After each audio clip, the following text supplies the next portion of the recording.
8-year-old Catherine "Cat" Elliott lives with her parents Delroy and Wilma, who own a root beer brewery in the town of Rustbank. Driving home on a stormy night, Cat is frightened by a two-headed worm in her candy apple, leading her father to veer off a bridge. Only Cat survives, after her mother sacrifices her life to save her. Meanwhile, in the underworld, demon brothers Wendell and Wild spend their days putting rejuvenating hair cream on their balding father, Buffalo Belzer, while dreaming of making an amusement park, the dream fair for departed souls. Wild continuously steals the hair cream, by eating it for its hallucinogenic effect, much to Wendell's annoyance, but Wild manages to change Wendell's mind, by force-feeding him the cream. The cream causes the brothers to have a vision of Cat. 5 years later, Cat is an embittered punk rock-loving 13-year-old juvenile delinquent, who blames herself for her parents' deaths. Cat is enrolled in Rustbank's all-girls Catholic school, headed by Father Bests. A trio of preppy classmates attempt to befriend Cat. Cat unintentionally endears herself to Siobhan, by saving her from a falling brick, which she anticipated through premonition, surprising herself. Later, she meets Raul Cocolado, a trans boy who was once friends with Siobhan, and the one who accidentally broke the brick that nearly landed on the latter's head. Raul's mother, Mariana, is convinced the Claxons are the reason the brewery burned down and caused it to kill all of its workers. During a class taught by Sister Helly, Cat receives a marking on her hand resembling a skull, when she approached Helly's desk, which Helly tells her she must hide and tell no one.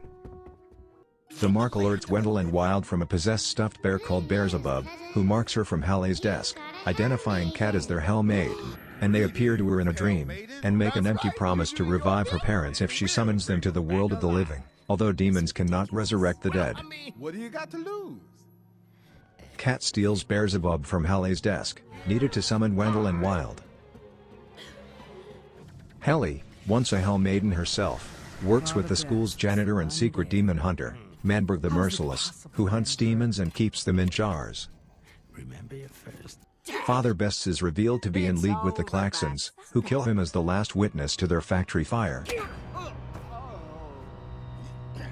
After his funeral, Cat recruits Raul as her witness to summon the demon brothers, who brought their father's hair cream with them, after they discovered that it can bring dead organisms back to life.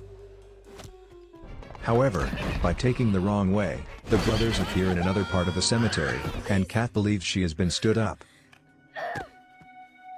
Wendell and Wild test the cream on Bests, who comes back to life, and convinces the Claxons to pay the brothers to revive the deceased members of the town council. This will give the Claxons the votes they need to demolish the town and expand their prisons. And we'll make you rich. The Claxons fear they could resurrect someone else in the cemetery, where the burned brew workers are. They tell Wendell and Wild that if they revive Cat's parents or any other dead people, they won't pay for their fare or for the school. RBC money. Bests returns to school, and Cat confronts the brothers, who make her vow to serve them forever in exchange for her parents' resurrection. But it is just a ruse to make sure that they won't resurrect anyone in the cemetery. Forced to dig up the council members, whom Wendell and Wild revive, Raul steals the cream, and revives Delroy and Wilma himself. Reunited with her parents, Cat helps Raul escape the brothers. After the zombie council approves the Claxons' plans, and pay Bests with a bag full of money, Siobhan discovers her parents' lies about the conditions of their prisons. Helly and Manberg make Cat undergo a ritual called soul binding, confronting her memories and severing her allegiance with Wendell and Wild, resulting in her accepting the fact that her parents' death was not her fault. The soul binding ritual further gives her the control of her precognitive powers, which Helly reveals are a consequence of her status as a Hell Maiden.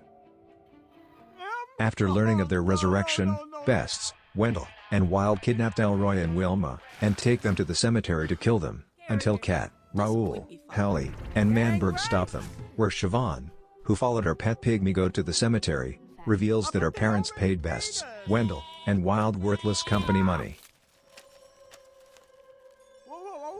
Buffalo Belzer appears, having discovered Wendell and Wild's deception. but a mural painted by Raul is his art project, depicting his mother Mariana as a mighty Mayan warrior, defending and protecting a baby Raul against a two-headed dragon, convinces him to make up with his sons. Manberg releases his collection of jar demons, after learning they are Belzer's children, in exchange for Cat and the others. Belzer apologizes to Wendell and Wild, approving their plans for a new fair. Best dies again, and Belzer explains that the cream's effects don't last. Cat says it's too late to save Rustbank, but Sister Helly tells her that her power to see into the future can help her change it. Recalling that Raul said there needs to be a witness to prove the Klaxons are guilty, Cat tells him to use the very last bit of cream to revive some dead brew workers. The group fends off the bulldozers conducted by the Zombie Council to demolish the town, while Raul revives 3 dead factory workers to testify to the Klaxons' crimes, resulting in their arrest. The cream's effect begin to wear off on Delroy and Wilma, but before they die, Cat uses her precognition to give them a glimpse of the future where Rustbank is revived, and Wendell and Wild offer them VIP passes to their afterlife fair. Cat makes peace with her life, considering everyone her friends, even Wendell and Wild themselves. In a post-credits scene, one of the production members finds an anthropomorphic model of Cat walking around his office desk. What are you doing here?